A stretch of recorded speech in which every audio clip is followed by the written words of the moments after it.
Margaret Fuller was born in 1810 into a generation that was just after the Revolutionary generation, and she was part of a group of people that felt there should be a second American Revolution, an intellectual one, in which the very underpinnings of American life would be examined and, in a way, rewritten.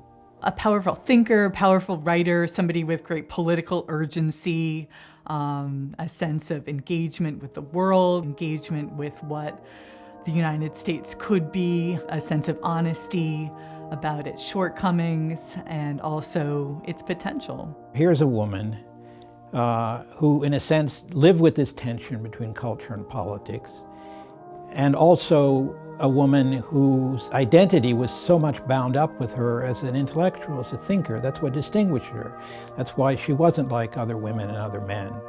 When people, view Margaret Fuller, as we've sort of come to think of her in the 20th century as this lone female genius, the solitary woman who was a part of the Transcendentalist group, they really miss out on the fact that she was so interested in social engagement. She was not solitary. That led her to really radical positions in some ways, especially when it came to the topic of women, their role in society, their position vis-a-vis men.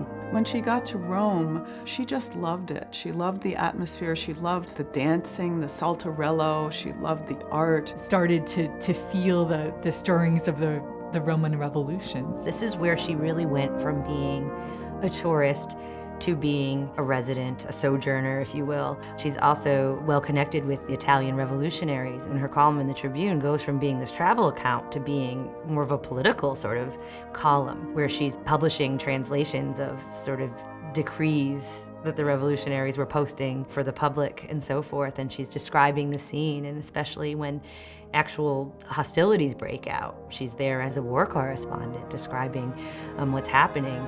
The publication of the memoirs of Margaret Fuller, Asoli as they were called, actually rocketed her into a kind of fame soon after her death. I would say that more than anything else, they contributed to her reputation lasting, even though she was no longer there to attend these suffrage conventions, the women's rights conventions. She couldn't see that her legacy was kept alive. So Fuller was trying to set a national agenda and trying to inspire people. Advocating for women's right to a vocation, right to an education, interested in trying to get women to work cooperatively to help one another. Giving people something to hope for, encouraging them to feel as though they were connected to the rest of the world, encouraging them to be revolutionary in their thinking, their actions, to work for justice, for brotherhood, for hope and freedom around the world.